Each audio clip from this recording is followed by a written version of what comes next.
It's fear her time. Why? Yeah.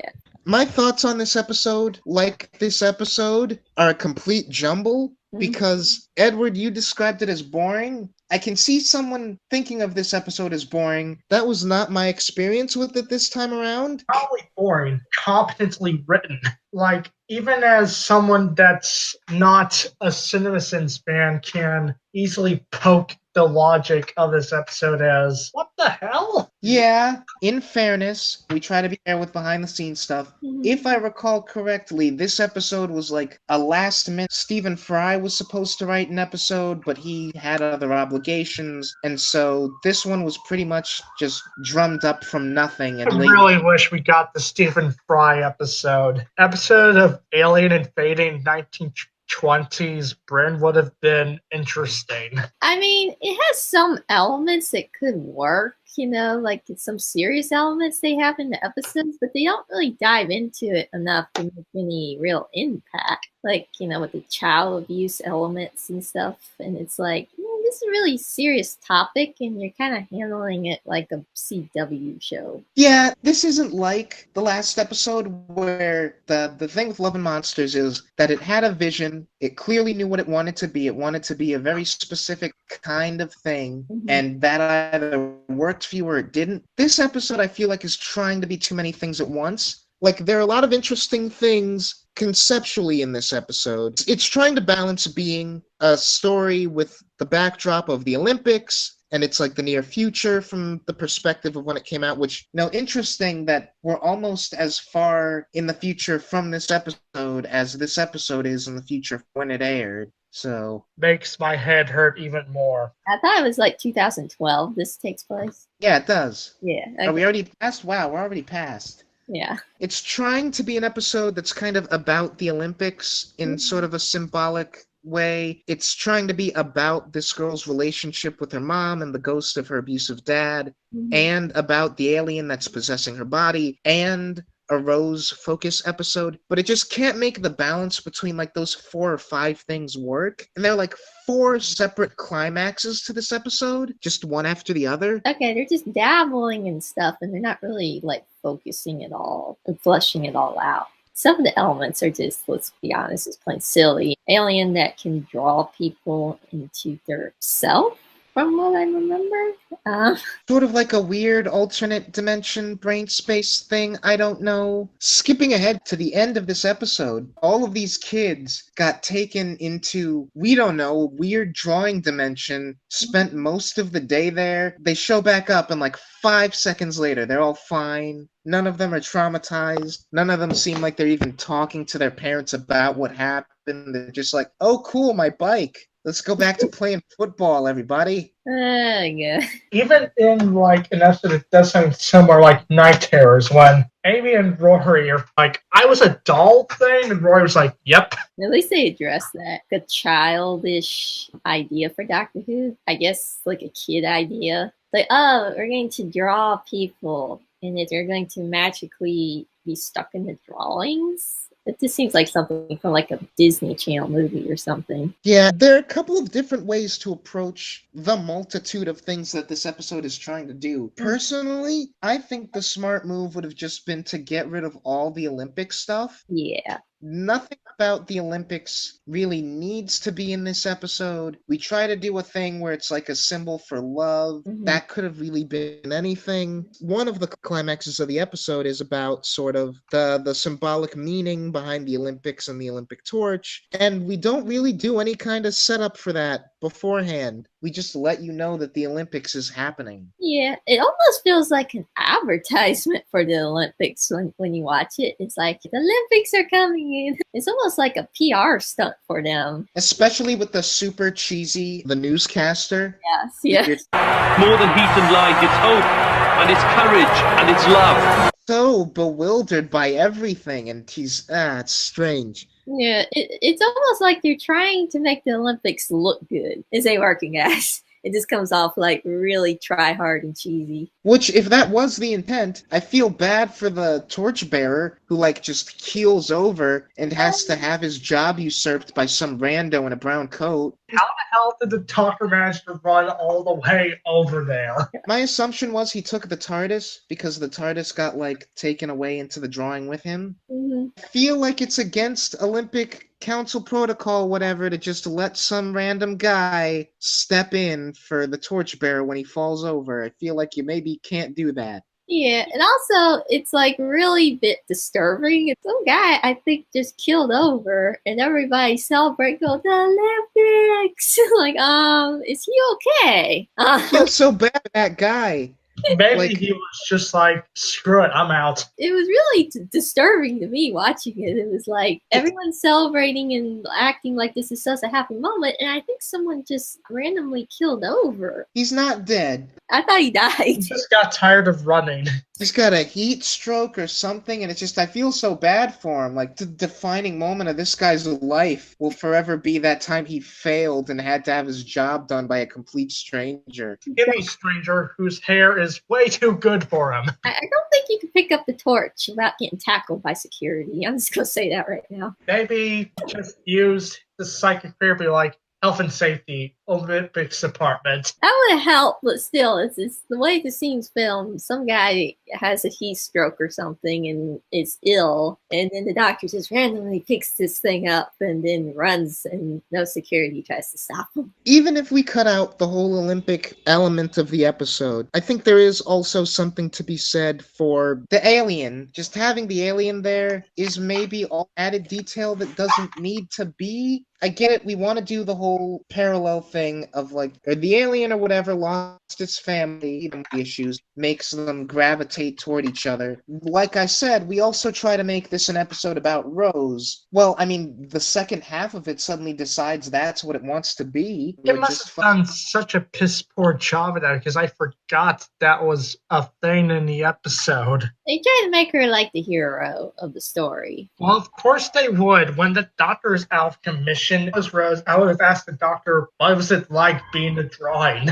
Yeah. Rose doesn't have much personality in this episode. She doesn't really make much of an impact. Which somehow makes her more tolerable. True. It's weird to me because I'm watching this episode and it's got such potential because what we do with Rose is that, again, like last episode, we're setting things up emotionally for Army of Ghosts and Doomsday. Is all about how she needs the doctor. She doesn't feel like she can make it through without him. It's like super cheesy, like nothing's gonna happen to us, right? We're gonna be thick as thieves forever and ever and stuff like that. Yeah. An episode later, oh no, I think we might not see each other again. Yep. And like super abruptly, the doctor looks at the sky and he's like, a storm's coming. And it's like, what are you talking about? Yes, that's supposed to remind the audience. Be sure to tune in next week for part 1 of the finale. We do that with Rose's episode, and that's like her emotional arc or her emotional crux. That seemed like such a waste to me because what this episode is about is a little girl whose father is dead and who's got this kind of strained relationship with her mother because they refuse to talk about it. But the whole Rose being dependent on the doctor thing is her like emotional arc or whatever for this episode. And that seemed like such a wasted opportunity for me because this episode is about a little girl whose dad is dead, who's got this strained relationship with her mom because they refuse to properly talk about it. That's Rose and Jackie. Like, why are we not exploring the inherent parallel between Chloe and Rose? If we're gonna make this kind of a Rose episode. Yeah. The only difference I will say is her dad was abusive. That whole thing where his drawing in the wall comes to life, it just makes no sense whatsoever. It comes out of left field. I mean, they do say that the alien can create monsters out of lead, which once again feels like an idea from Disney Channel. Yeah, I think the episode tries to make that they can take people in so that they can bring, real people who turn back into real people, but also the drawings can then manifest in reality. So it's weird because then she drew the Earth, or she almost got done drawing the whole Earth. So does that mean that there's another partially complete Earth out there somewhere that just materialized randomly? Because the doctor does say these guys just create literal planets. I do have an answer for that one. I'll explain later. But it's like the doctor says that these things create literal planets just for fun, and so I guess we just materialized another Earth somewhere out there. I get that we have to explain how she does the weird drawing thing, and you want to have that element in here because this is Doctor Who, and we can't just have it be talking about this strained, abusive family relationship for the whole episode. We need something to be like the fantastical element. But I don't know, maybe another way for Chloe to have that power where it's like we don't also have to deal with this other character speaking through her that's again just another thing that they have to juggle. And it makes it impersonal because we actually don't get to know the little girl. We just get this alien goes, oh, I'm lonely, so I'm just gonna make everyone my new brothers and sisters. So yeah, I think we're meant to assume that before the doctor does that little mind meld thing where he puts her to sleep, what we hear and see of her is like a combination of the two of them. When the alien leaves, her demeanor is like totally different and like she's doing a different kind of thing vocally. So we never really get to know what that little girl is like ever. yeah. And on a side note, did anybody else get like irritated with the mom kept leaving her alone after everyone kept telling her to watch her? Probably one of the most famous moments in the episode everyone likes to rip into. Yeah, I didn't know that, but I always found that really irritating. You should literally have this little girl like tied up or something. She Like, hides pencils in her dolls. yeah, that was creepy.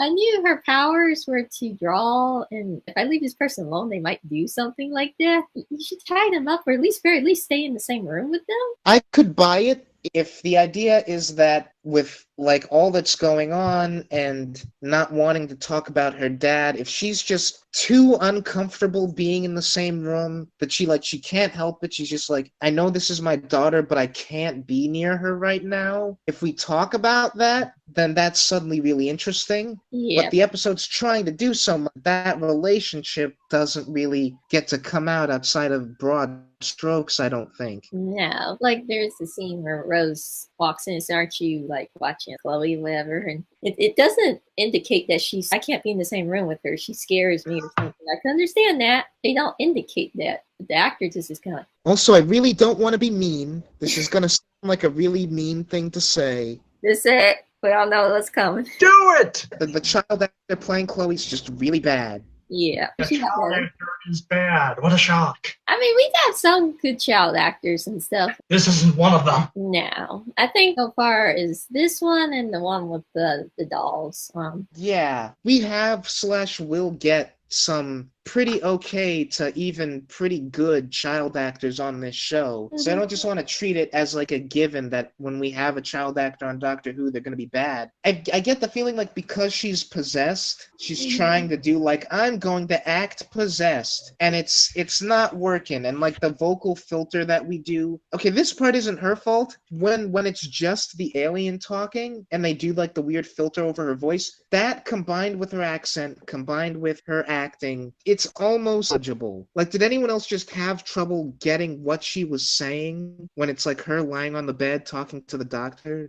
Yeah. Did they use like a thing over her voice? Because I thought she was whispering. She is whispering, and also they put a filter over it. Not only is she hard to understand, but she has only one facial expression throughout the whole thing. Yeah. I wonder if this is bad direction, because like I was saying about the mom, she just kind of has this like deers in the headlight. I like the performance of the mom. There are certain scenes where I feel like maybe she's phoning it in, but I think she believably plays like someone who's in a really weird emotional situation with their child. Child that's not just naturally really talented, then it's kind of all on the director to get the performance that you want out of them. And so I'm assuming that it is the director saying, you're possessed by an alien, act possessed. And she does like one facial expression thing because that's how we play characters who are possessed. And no one's like doing anything to say, let's put some more emotion into this. Doyle. That's the director. pretty much.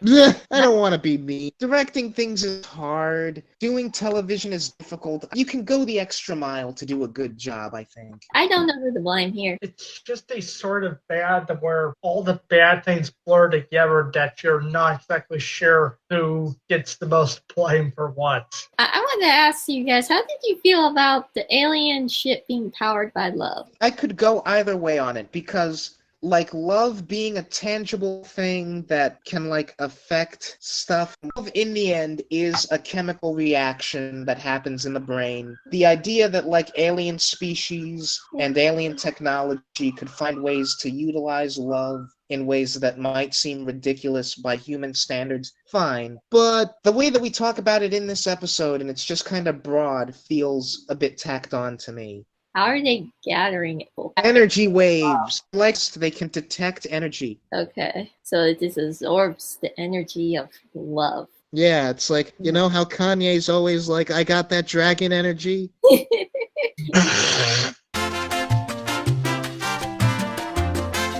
Yeah. Oh god, we brought up Kanye West. This truly is the worst episode back here. Are we sure Kanye's director? He might have directed it. I can buy things even like Class did better, where they had like an alien that feeds off of, I don't know, the chemicals in your brain with love or whatever motion that you're trying to create. But I don't know, having a highly advanced ship powered by love. If I was there, I would have taken my copy of the script and thrown it at the writer. Speaking of, like, the scene where we throw the ship into the Olympic torch, did anyone else think it was super abrupt? Just because the episode's doing so many things, it doesn't have time? It's 45 minutes syndrome. Yeah, okay. Hey, I win! I mean, you're right. Like, you know that you have 45 minutes to work with. You should write your episode accordingly. So it's like, I don't want to blame it on the time constraints. It's the fault of the content. The ship gets into the torch, and the alien who we've spent the whole episode with going like, I'm staying with Chloe. I love Chloe. You can't make me leave. I can go home. Goodbye, Chloe. And then it leaves. It happens that quickly. Yeah, that's just lazy writing. Yeah, there's no build up to it. Also, there's a lot of like convenient stuff. If I remember right, then the ship was just like laying out in the middle of the street, and the aliens just left it there, and they got paved over. Yeah, okay, so what happened is this alien comes from like a whole group of a bunch of other aliens who have their own little ships, and that ship landed in the street. Or like it was trying to absorb heat, because if it has enough heat and love, it can go back to its family, but that was taking a while, so it's like, let me just crawl out of here and see what else is going on, and it finds Chloe. I think the alien is like a child. Yeah, the alien is a dumb kid. It's scared. It's, you know, it's looking for companionship. It doesn't want to stay in the ship all the time, so. Okay, so that makes it a little bit more understandable. Everything's just like in the same area. Rose grabs it, and then here just happens to become the Olympics right next to her. It's like, I can use the torch for love. What? What? They just happen to be carrying the torch down the street right at this moment. Yep, convenient. Right when she figured out the ship is right outside. And okay, so I have a question regarding how you guys feel about Cal, the guy who does the tarmac stuff. Back in the old IMDb days, IMDb message boards were a thing. Like a thing that people would point to as like the Jar Jar Binks of this episode. People hated this episode just for him. And like, I don't know, he's harmless, I think. I never got that impression. I just felt like he was a silly pavement guy. By the time he came around, I was like, I don't care anymore. I just want this episode to end. Yeah, I mean, he's far from the worst thing in the episode. If anything, it's a little funny that they keep destroying his street over and over again. One joyful thing out of this thing. I will say, I do think that there is one genuinely funny line in this episode, and that's when Rose takes the axe, and he's like, you're using the council axe on the council tarmac, that's a council whatever, and then Rose pulls out the spaceship, and she's like, and he's like, what is that? And she's like, it's a spaceship, not a council spaceship, unfortunately. Actually had a couple funny moments, so I don't understand why people are getting so angry about him.